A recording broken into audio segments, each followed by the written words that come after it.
Esta semana, en Vaticano, acompáñennos en un reportaje especial sobre el compromiso del Vaticano con la inteligencia artificial, un anticipo del próximo Jubileo de la Esperanza y una mirada en profundidad a la Santa Sede y a la Cátedra de San Pedro. Todo esto y mucho más, a continuación, en Vaticano.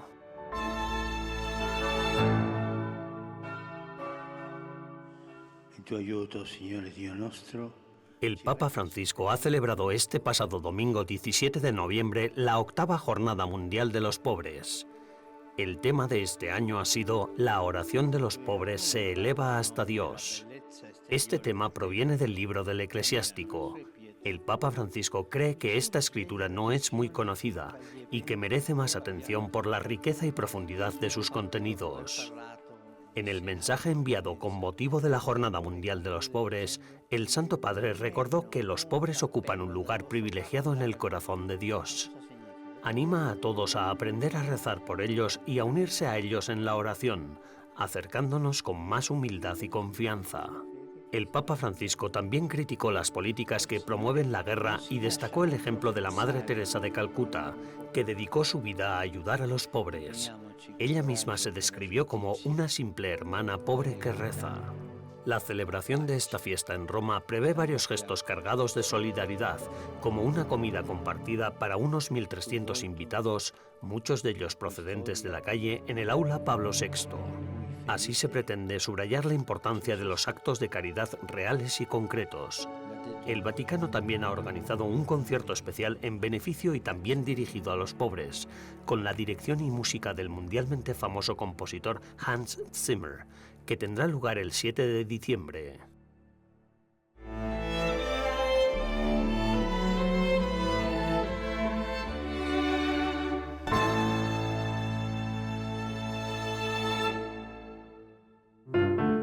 La Archibasílica de San Juan de Letrán, la iglesia más importante de Roma, celebró recientemente su 1700 aniversario. Como catedral de la diócesis de Roma y sede del Papa, ocupa un lugar nuclear en la Iglesia Católica. Desde 1965, la Iglesia Católica conmemora su dedicación como día festivo, en honor a su condición de madre y cabeza de todas las iglesias de la ciudad y del mundo. Construida tras el Edicto de Milán del emperador Constantino en el año 313, que concedía a los cristianos la libertad religiosa, la basílica fue dedicada por el Papa Silvestre I el 9 de noviembre del 324. Aunque San Juan Bautista y San Juan Evangelista se convirtieron en sus patronos en el siglo VI, se llama San Juan de Letrán porque se construyó en terrenos donados por la familia lateranense. Para celebrar su 1700 aniversario, la diócesis de Roma ha organizado un año entero de festejos, con conciertos, misas y charlas sobre su historia. El jubileo concluirá con una misa celebrada por el vicario general de la diócesis.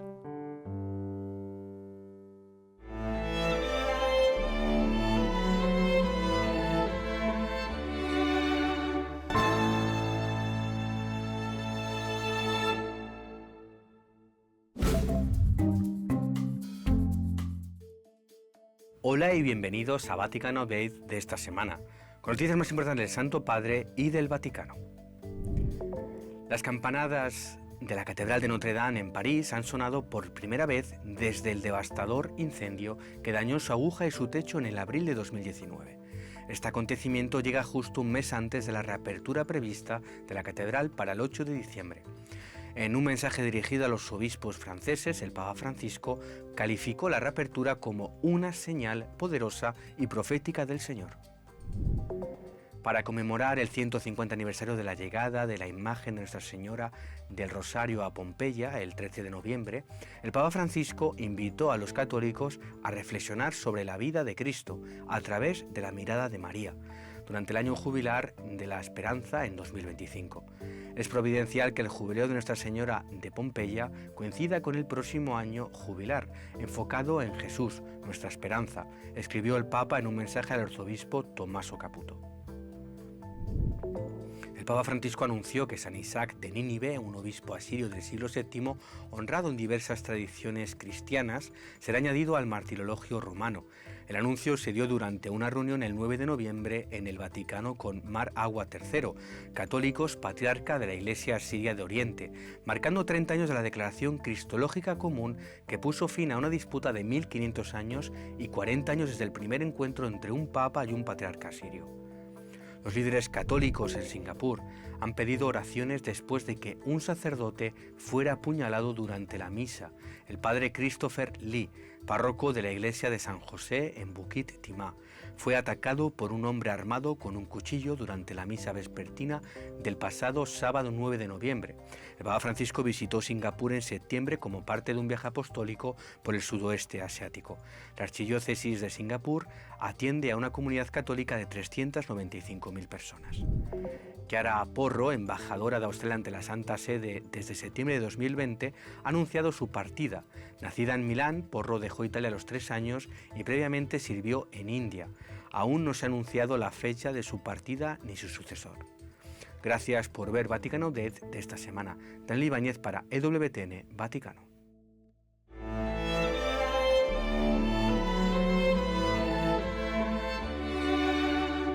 En breves instantes, regresamos con un reportaje especial sobre el Vaticano y la inteligencia artificial aquí en Vaticano.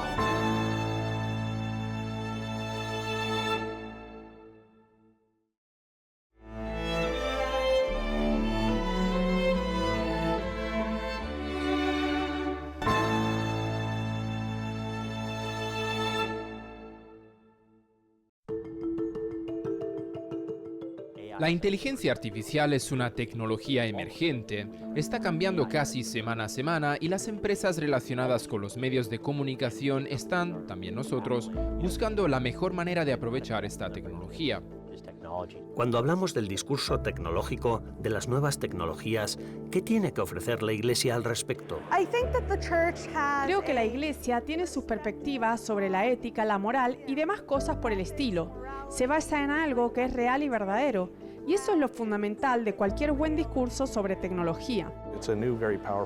Se trata de una herramienta nueva y muy poderosa, tanto para los estudiantes como para el profesorado, tanto para la enseñanza como para la investigación a nivel educativo. A su vez, ella misma informa sobre el impacto que esta tecnología tendrá en la cultura. Escondido en lo más profundo de los jardines vaticanos, hay un hermoso palacio antiguo que alberga un sofisticado espacio para reuniones. Un lugar perfecto para reunir a las mentes más brillantes para debatir las tendencias científicas que darán forma al mañana. En octubre, la Pontificia Academia de Ciencias Sociales acogió una conferencia sobre inteligencia artificial. Matthew Sanders y el cardenal Turkson invitaron a expertos de diversos campos a debatir el impacto que la inteligencia artificial y otras nuevas tecnologías tendrán en la Iglesia y la sociedad. Una cosa que realmente estamos tratando de fomentar es una nueva generación de filósofos y teólogos que entiendan una tecnología emergente como la AI, su impacto en el mundo y cómo debe ser utilizada o no de manera efectiva. Lo que yo espero es crear un diálogo más activo en el que podamos averiguar cuáles son los puntos débiles para los católicos en este momento y cómo podría la AI y las tecnologías emergentes ayudar a resolverlos.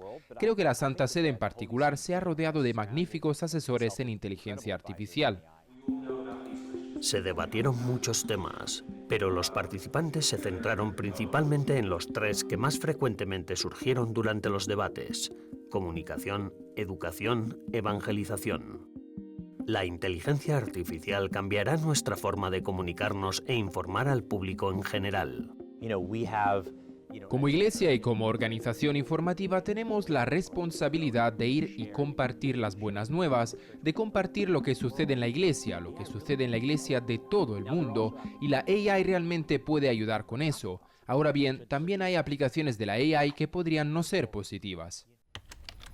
En el campo de la educación existe una creciente preocupación de que los estudiantes recurran cada vez más a textos generados por IA en lugar de escribir sus propios ensayos. ¿Y ve usted muchas oportunidades en esto? Hoy, incluso en la conferencia, se ha debatido sobre el plagio. ¿Qué hay de proporcionar tu propio pensamiento y no solo lo generado por la inteligencia artificial? ¿Cómo responde a eso? Sí, creo que es cierto y que hay que cambiar la forma de pensar sobre la pedagogía y la educación para no caer en el fracaso o la tentación de que la gente responda con ese tipo de prácticas. ¿Cómo cree que repercutirá en la Iglesia y en las enseñanzas, no solo en su seno, sino también en la sociedad? Será raro, y eso que de nuevo hay todo un conjunto nuevo de herramientas que podríamos utilizar para la evangelización, para utilizarlos como un recurso para que la gente se acerque y haga preguntas, y también para que nosotros transmitamos la información empleando este nuevo medio como en su día lo hicimos con la imprenta. La evangelización también puede beneficiarse de la inteligencia artificial, pero ¿hasta qué punto está preparada la Iglesia para las posibilidades de esta nueva tecnología? Creo que la Iglesia está preparada, pero aún le queda camino por recorrer antes de llegar a donde a mí me gustaría. Considero que necesitamos más personas con una sólida formación técnica en ciencias y tecnología, pero que también tengan una formación ética, filosófica y teológica, que les aporten una sólida base moral. De manera que también hay que saber de lo que se habla, ¿no? Por eso es importante tener un título en tecnología o en una de esas dos cosas.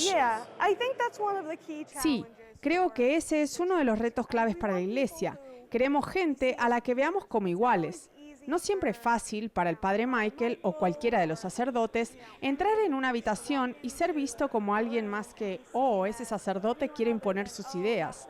Pero cuando te ven como igual, creo que se abre un nuevo nivel de conversación.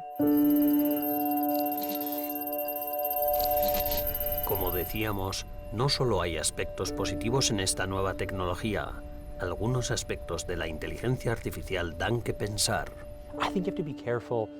Hay que tener cuidado, creo que debemos ser cautelosos. Ya sabes, aplicar el juicio humano. La AI puede aparentemente hacer cosas realmente mágicas, pero a fin de cuentas solo está fingiendo el tipo de lógica y comprensión del mundo que nosotros, como humanos, tenemos como parte de nuestras mentes y como parte de nuestra humanidad. Entonces, ¿cómo usamos esto como católicos? ¿Cuáles son los usos éticos que uno dispone? ¿Cómo puede repercutir esto en el futuro del trabajo? Todas estas son preguntas que necesitan respuestas. Considero que la Iglesia tiene la oportunidad de proporcionar el liderazgo necesario en estas cuestiones, independientemente de si la propia Iglesia está aprovechando o no estas herramientas, pues todos batallamos con ellas. La nueva eficiencia que prometen las tecnologías de la inteligencia artificial no solo puede ayudar a llegar a más personas con enseñanzas eclesiásticas relevantes e inspirarlas en su fe, también puede aplicarse dentro de la Iglesia para llevar a cabo las tareas cotidianas con mayor eficacia. Parece poco claro cómo y cuándo la Iglesia se beneficiará realmente de las nuevas posibilidades que aporta esta tecnología, pero los expertos coinciden en que la Iglesia tiene que participar en los avances para hacer lo que mejor sabe hacer: aconsejar y guiar.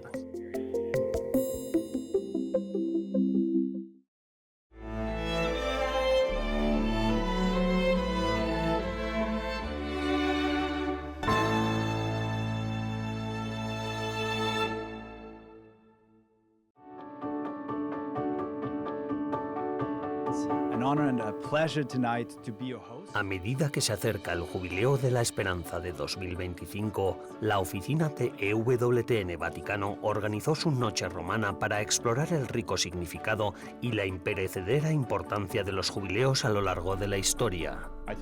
Michael Warsaw, CEO de EWTN, se unió al evento para abrir la velada con reflexiones sobre el profundo significado espiritual del jubileo, enfatizando el compromiso que la cadena tiene de llevar el mensaje de esperanza y renovación que el evento pretende a una audiencia global.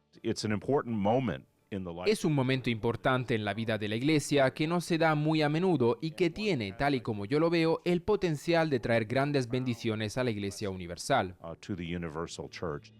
Se calcula que unos 35 millones de peregrinos se reunirán en Roma para el Jubileo de 2025, pues para muchos es una oportunidad de profundizar su unión con Cristo y fortalecer su fe. El Jubileo comenzará oficialmente con la apertura de la Puerta Santa de la Basílica de San Pedro en la Nochebuena de 2024, un acto que simboliza el ofrecimiento de un camino extraordinario hacia la salvación e invita a los cristianos a dar el salto del pecado a la gracia.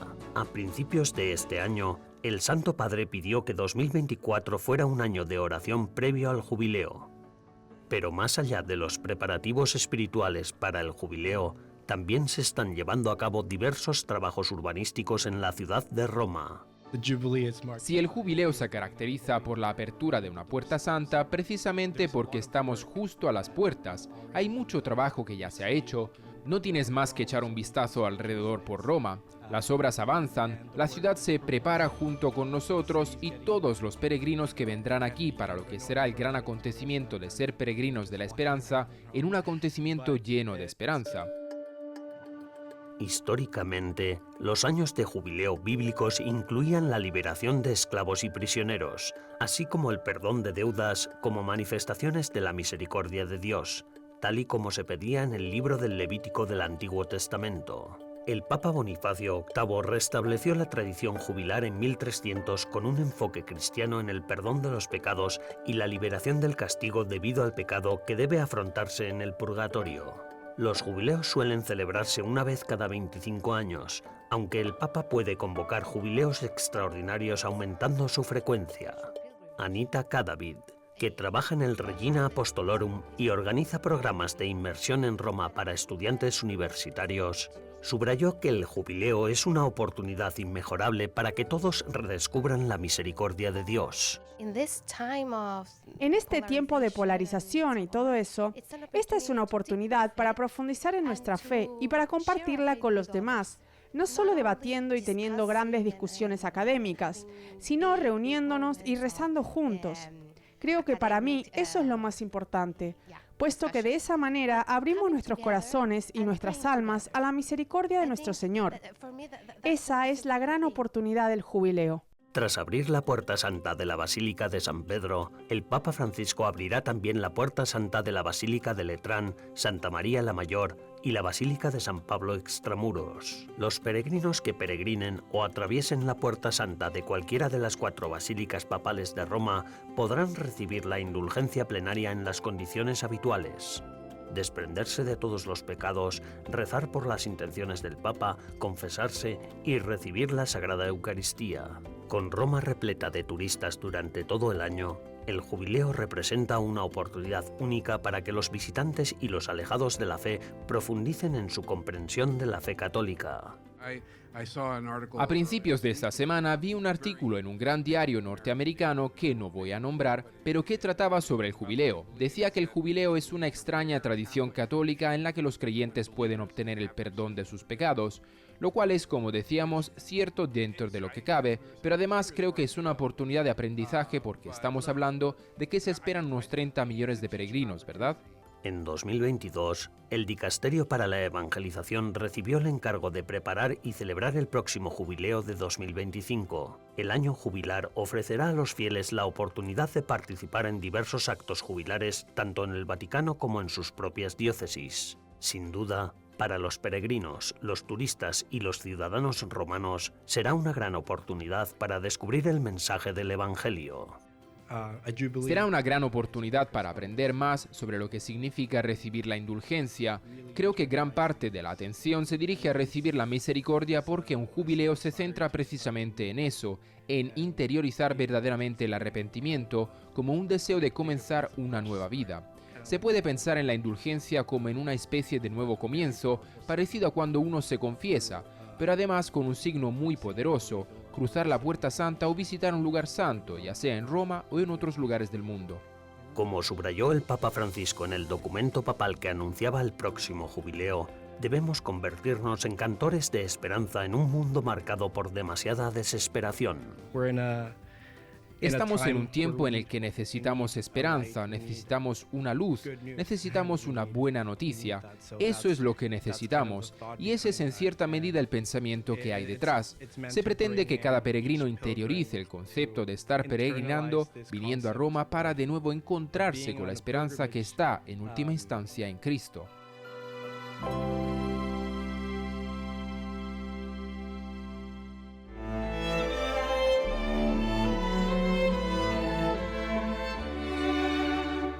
Tras una breve pausa, volveremos con un acercamiento a la Santa Sede y a la Cátedra de San Pedro, aquí en Vaticano.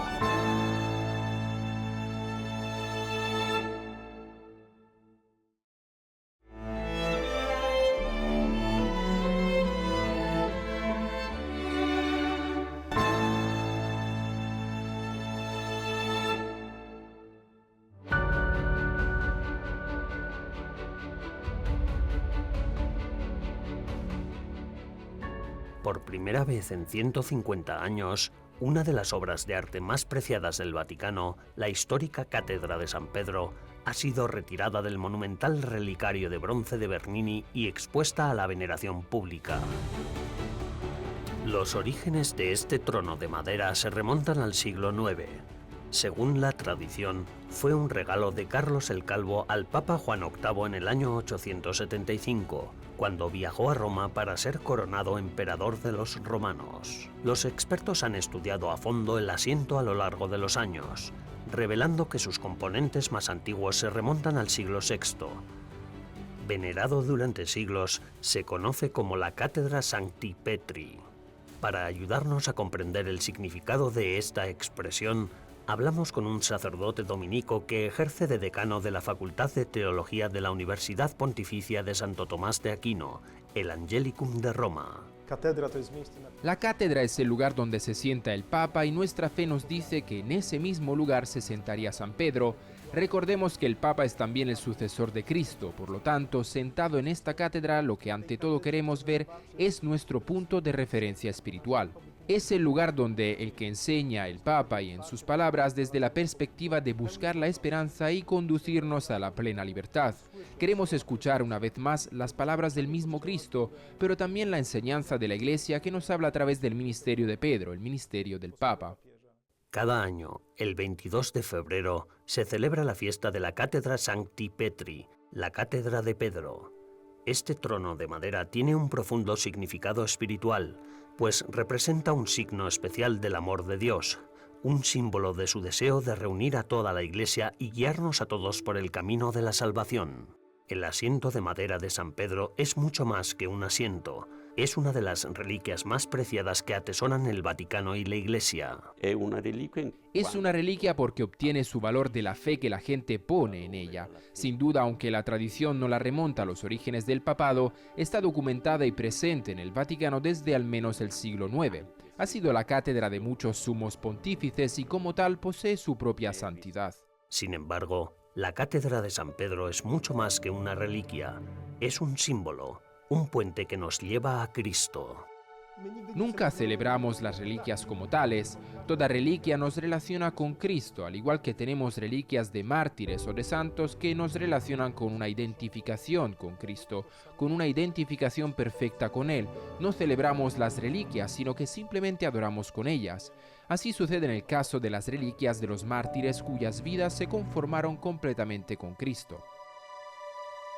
La reliquia del trono de madera de San Pedro, un pedazo de historia de un valor inestimable, está contenida en una famosa caja esculpida de bronce dorado, una obra de arte icónica, diseñada por Gian Lorenzo Bernini y construida entre 1647 y 1653. El hecho mismo de que haya sido colocada dentro de ese monumento que nos regaló Bernini es una prueba de una veneración que ninguna otra cátedra del mundo puede reivindicar.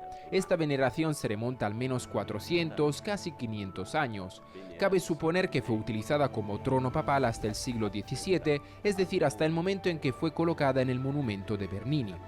Este relicario, con forma de silla de San Pedro, encierra el trono de madera y está rodeado por una impresionante vidriera con una paloma que representa al Espíritu Santo, junto a ángeles esculpidos y estatuas de 4 doctores de la Iglesia, Santos Agustín, Ambrosio, Juan Crisóstomo y Atanasio, que simbolizan la unidad de la enseñanza cristiana en Oriente y Occidente. La Cátedra Sancti Petri, un profundo símbolo de la línea ininterrumpida de sucesión desde San Pedro hasta el Papa Francisco, se expuso públicamente por última vez en 1867 con el motivo del 1800 aniversario del martirio de San Pedro. El 27 de octubre, por decisión del Santo Padre, se inauguró de nuevo la silla recién restaurada. Tras la misa de clausura del Sínodo sobre la sinodalidad, fue colocada en un lugar destacado ante el baldaquino.